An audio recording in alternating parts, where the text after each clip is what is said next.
See, I think one of the points that people fail to take into consideration that, as was said earlier, that most of the problems that Black Americans faced in our country then and now is a result of government. All right, this is going to be a little bit different. So there's two things here. The first thing is the obvious, right? We're going to be reacting to Walter E. Williams. They're going to be having a panel, a discussion around affirmative action here. And of course, we're going to hear Walter Williams' views on it. And they're going to be testing out to see if Milton Friedman's original views were correct. Another thing is, finally got something special for y'all, man. All right, so we got your boy's Conflict of Visions from Thomas Sowell. You guys have been telling me that this is one of his great books and to check it out. So I will leave a link down in the description if you guys want to copy yourself. I think the hard copy was like 180, 190. So I went ahead and got the paper copy. And that was like $22, something like that. But again, the link's in the description. You guys want to read with me? Let me know, man, down below. So without further ado, let's get into some Walter E. Williams, man. Let's go. It was Jefferson who wrote these words: "We hold these truths to be self-evident, that all men are created equal, that they are endowed by their Creator with certain unalienable rights, that among these are life, liberty, and the pursuit of happiness." What he meant by the words equal can be seen in the phrase endowed by their Creator. To Thomas Jefferson, all men are equal in the eyes of God. They all must be treated as individuals who have, each separately, a right to life, liberty, and the pursuit of happiness. Of course, practice did not conform to the ideals in Jefferson's life or in ours as a nation. He agonized repeatedly during his lifetime about the conflict between the institution of slavery and the fine words of the Declaration. Yet, during his whole life, he was a slave owner. During the 19th century, I was just going to say that too. Especially after the Civil War and on into the 20th century, the idea of equality came more and more to mean that everyone should have the same opportunity to make what he could of his capacities. That all careers should be open to people on the basis of their talents, independently of the race or religion or belief or social class that characterized them. This concept of equality of opportunity offers no conflict at all with the concept of freedom. On the contrary, they reinforce one another, and it is no doubt the concept that even today is most widely held. But in the 20th century, beginning especially abroad, and at a later date in this country, a very different concept, a very different ideal has begun to emerge. That is the ideal that everyone should be equal in income, in level of living, in what he has. The idea that the economic race should be so arranged that everybody ends at the finish line at the same time, rather than that everyone starts at the beginning line at the same time. This concept raises a very serious problem for freedom. It is clearly in conflict with it, since it requires that the freedom of some be restricted in order to provide greater benefits to others. The society that puts equality before freedom will end up with neither. And that also kind of conflicts with how a lot of people feel about that. You know, you have to take away from another person to give another person an opportunity. Now I'm all for like fairness, I guess, but we all know life isn't fair. It's not going to be squared away 100%. Do I believe that, you know, you should be discriminated against or held without a job or an opportunity based on your race or religion? Of course not. But the problem kind of lies in that other, you know, individual who's not of ethnicity, you know what I mean, or is not of color, who works just as hard as the colored person, you know what I mean, and who may have not have grown up rich, may have had to, you know, start from the bottom like everybody else, but because they're not of you know, a colored background or a background of color, then they, through affirmative action, will get, you know, kind of placed out of certain jobs and will be, you know, put on a wait list because, you know, affirmative action puts, you know, the person of ethnic background ahead of them, which is kind of like the big issue with a lot of people right now, or even back in these days. Let's keep it going, though. Let me know what you guys think down below. You already know. The society that puts equality before freedom will end up with neither. The society that puts freedom before equality will end up with a great measure of both. John, do you think that's true Milton Friedman was saying that in the 1980s that our ideal was that everybody should have equal income, equal living circumstances. Do you think that's true? No, I don't think so. I don't think there was, and I don't think the sort of ideal, as he calls it, of equality of outcome ever had any serious force in this country. I think mostly what people were arguing for, that he might call equality of outcome, is just the government involvement in the guaranteeing of equal opportunity and the removal of barriers to equal opportunity. And it's where you get in that gray area between these sort of ideal extremes and when you have to actually advocate for one thing or another and develop the role of government in the guarantee of equal opportunity. That's when you start getting into the arguments about who's right or wrong about the role of government. And whether the outcome should be equal as well. Well, I think that the only kind of equality that is consistent with personal liberty is equality before the law. But however, looking at equality of opportunity as a concept, it really just doesn't tell you very much. That is, I don't have an equal opportunity to be a great boxer. I don't have the equal opportunity to be a great basketball player. And I don't have the equal opportunity to do many, many things. So I think that the only kind of equality we should be striving for is equality before the law. Well, just to respond to John's point.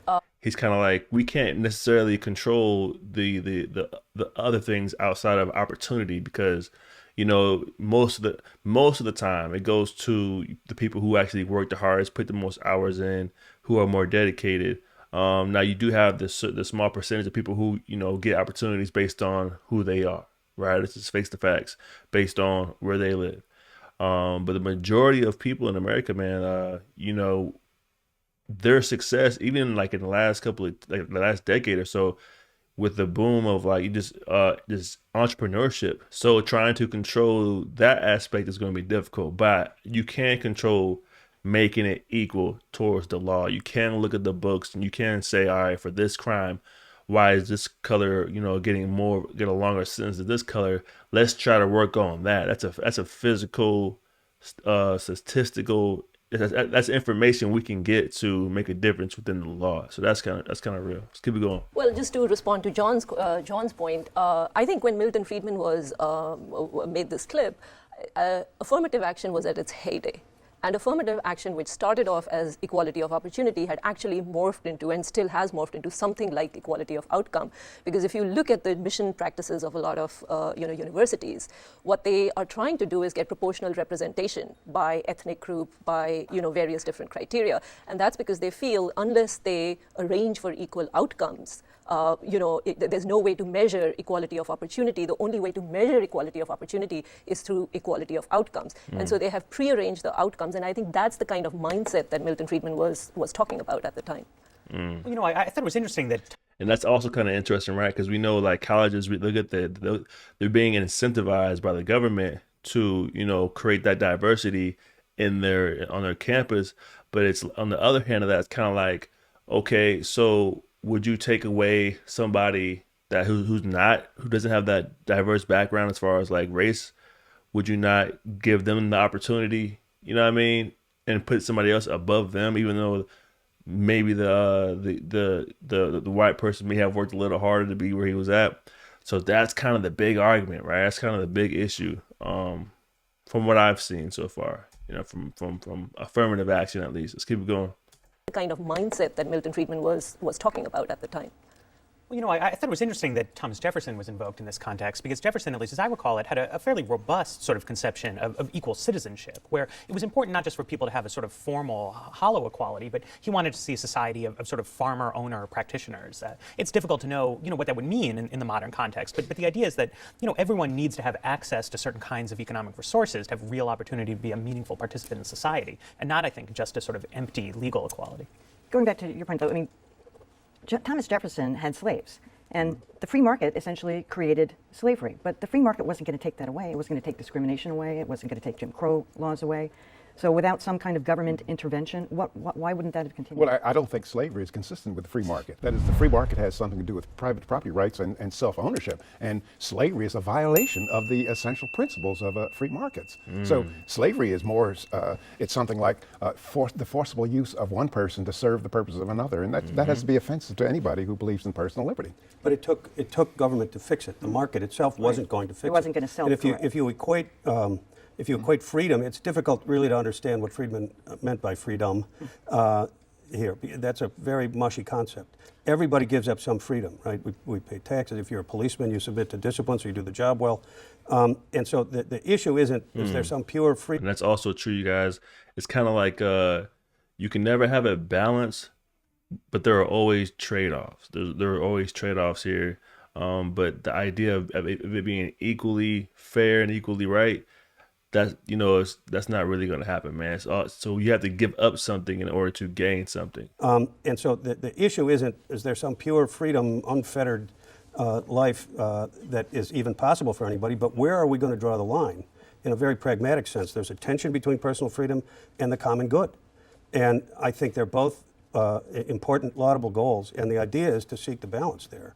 And in the question of slavery, you had to have a government role in order to bring it to an end, because the market wasn't going to do You it. agree with that? Well, no, I actually think the reason we needed government to get rid of discrimination and slavery was because government had created the problem in the first place. It was the government that was enforcing, even during Jefferson's time, that the idea of enslavement, that one person could own another person, that was a government-enforced But even enforced if that's so- institutionalization, which is why we then had to, a whole culture developed around certain government practices, which then you needed a violent government action like the Civil War to get rid of, and then later on, of course, we still didn't have equality. We still had Jim Crow laws in this country, which required a further government step, which was the Civil Rights Act, to get rid of that. But this was a problem. Slavery was a government-created and supported institution, and it had nothing really to do with Well, the but free I market. think however you construe the origin of It's the getting problem, good. it's still the case that the Civil Rights Act involved some significant curtailments of private property rights. But I would say, and I think the vast majority of people would say, it was good for freedom in any kind of meaningful No, sense. I don't think it was good at all. That is, I think that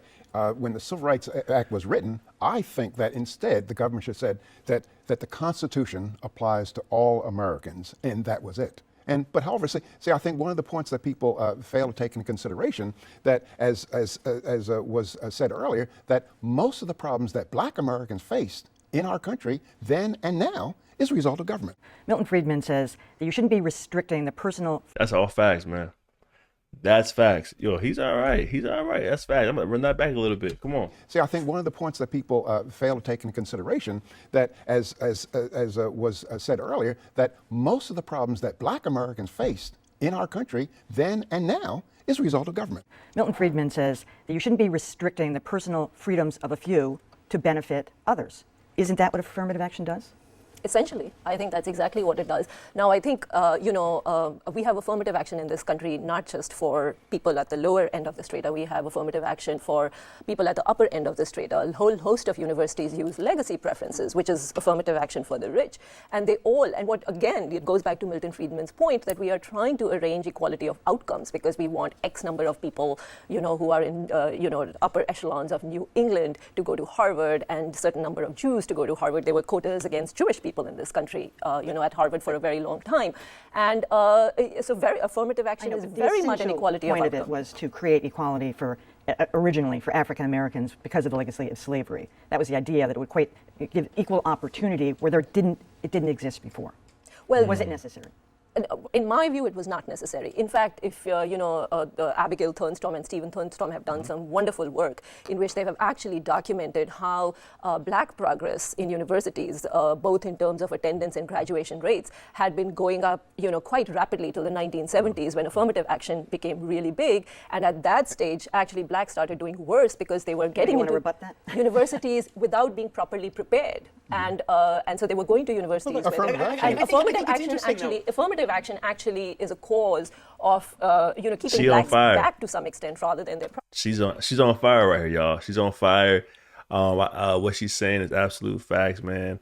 And her and what she believes in, she's kind of saying like, I don't believe affirmative action should have been implemented at all. You know what I mean? Which, listen, we can look now and look at the residue it kind of left behind, right? It's kind of like it just left people from certain ethnic groups so far behind, and it destroyed so many families, even to this day. And so she's absolutely right, man. She's on fire right here. Come on. Prepared. and so they were going to universities. Well, affirmative where- action. and I affirmative action actually is a cause of keeping blacks back to some extent rather than their progress. There's a profound achievement gap. It grows bigger and bigger every year between white and Asian No, I don't American accept- I don't students and accept black it. and Hispanic. It's profound. I don't accept it, but that doesn't mean that affirmative action is necessary. Look, for example, at one time, blacks were not allowed in basketball. Today, 80% of professional basketball players are black. And it didn't happen because of affirmative action. It happened because these guys could do a 360 slam dunk in your face and you couldn't do anything about it. The same thing in baseball, the same thing in football, 66%. Are these results of affirmative action? Moving on. Okay. So that was Walter E. Williams discussing affirmative action alongside Shiga Dalmia. Now, to me, they both had the strongest points here. They both believe that it was more destructive than it was constructive, and we would have been a lot better without it altogether. And we can kind of see the destruction that it has caused to the family to this day, right? So comment down below what you guys want to see next. If you made it this far in the video, make sure you guys click like, subscribe to this content. And of course, you guys stay safe out there. Until next time, peace.